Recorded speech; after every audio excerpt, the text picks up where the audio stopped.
सोचिए, सिर्फ 20 साल की लड़की जियाओ फांग जो प्रकृति की गोद में अपना स्वतंत्र सपना साकार करना चाहती है। 20 साल की लड़की जियाओ फांग प्रकृति के लिए तरसती है और एक स्वतंत्र जीवन का सपना देखती है। अपने लकड़हारे की मदद से वो पहाड़ की ढलान पर अपना आरामदायक घोंसला बनाने निकल पड़ती है। दृढ़ निश्चय के साथ उस हलचल भरे गांव को छोड़कर वो अपने जीवन का एक नया अध्याय शुरू करती है। जब सुबह की रोशनी चमकती है और आसमान साफ होता है, जियाओ फांग सुबह सुबह कांगियों के जंगल में निकल पड़ती है। वो ध्यान से जमीन से सूखी शाखाओं और पत्तियों को हटाती है, जिससे एक बड़ा सा खुला स्थान तैयार हो जाता है। वो उस जगह को आग से अच्छी तरह जलाती है, फिर चूना छिड़कती है और अपने भविष्य के आश्रय के आकार की सावधानी पूर्वक योजना बनाती है। जियाओ फांग अथक परिश्रम से निर्माण के लिए आवश्यक सामग्री इकट्ठा करती है। सैकड़ों झूलों के साथ पेड़ एक के बाद एक गिरते हैं। वो मौके पर ही अनावश्यक शाखाओं को हटा देती है, सावधानी पूर्वक उनके सिरे काटती है और छांटी गई लकड़ियों को करीने से ढेर लगाती है। जियाओ फांग को बहुत पसीना आ रहा है। वो एक पल आराम करने के लिए एक पेड़ से टिक जाती है। थोड़ी देर आराम करने के बाद वो कुशलता से लकड़ियों को ढलान से नीचे ले जाती है, जिससे उसकी बहुत ऊर्जा बचती है। इसके बाद जियाओ फांग ने सावधानी पूर्वक आवश्यक मापों को नापा और उन्हें लकड़ी पर सटीक रूप से अंकित किया। अलग अलग लंबाई की सही मात्रा की लकड़ी को चीरने के बाद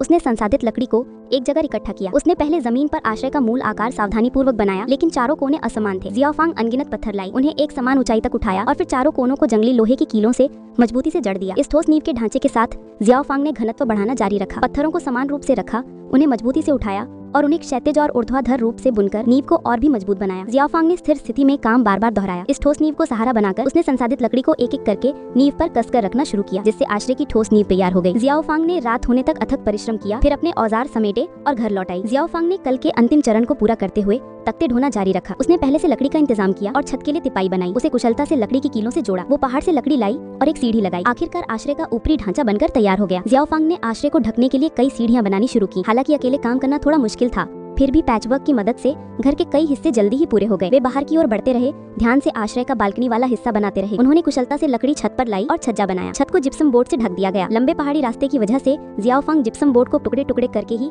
आश्रय तक ले जा सकी। दिन पलक झपकने में ही बीत गया। तीसरे दिन जियाओ फांग को एक पुराना टायर मिला। उसे बीच से चीरकर उसे एक समान और मजबूत रिबन में बांध दिया। उसने संपर्क क्षेत्र बढ़ाने के लिए लोहे की कीलें ठोक दी। वो छत पर गई और छत पर एस्बेस्टस की टाइलें मजबूती से लगा दी। जब आखिरी एस्बेस्टस की टाइल भी लग गई तो छत का काम आखिरकार पूरा हो गया। अगला काम दीवार का था। जियाओ फांग लकड़ी के तख्ते ले आई और लगातार काम करती रही। वो इतनी थक गई कि उसे सांस लेने के लिए रुकना पड़ा। वो लकड़ी घर के अंदर ले आई और दीवार को सील करना शुरू कर दिया। ये एक उबाऊ काम था, लेकिन जरूरी था। तख्ते एक के बाद एक ढेर होते गए। जियाओ फांग का पूरा ध्यान उस पर था, लेकिन उसने आने वाले खतरे पर ध्यान नहीं दिया। अचानक उसके सिर के ऊपर एक मोम की पट्टी लटक गई। जियाओ फांग चीखी और जमीन पर गिर पड़ी। मोम की पट्टी उसकी गर्दन पर फिसल गई, लेकिन वो अभी भी बेहोश थी। 2.5 घंटे बाद जियाओ फांग अचानक कंपकपी के साथ उठी। उसने इधर उधर देखा, लेकिन मोम की पट्टी नहीं मिली। उसने दीवार बनाना जारी रखा, खिड़की और दरवाजे की जगह को ध्यान में रखते हुए। पहाड़ों में मौसम हमेशा अप्रत्याशित होता है। अचानक जोरदार बारिश हुई। भाग्य से आश्रय की छत बन चुकी थी। जियाओ फांग ने शांति से दीवार को सील करना जारी रखा और एक मजबूत दरवाजा बनाया। उसने अतिरिक्त हिस्सा हटा दिया, दरवाजे के किनारे पर कमल के पत्ते लगाए और उसे दरवाजे के चौखट पर मजबूती से लगा दिया। कोशिश करने के बाद दरवाजा आसानी से खुला और बंद हो गया। दोनों तरफ एकांत में खिड़कियां भी लगी थी, जिन्हें खोला और बंद किया जा सकता था और कुछ सुखाने के लिए भी इस्तेमाल किया जा सकता था। बाहरी कर्मकांड पूरा होने के बाद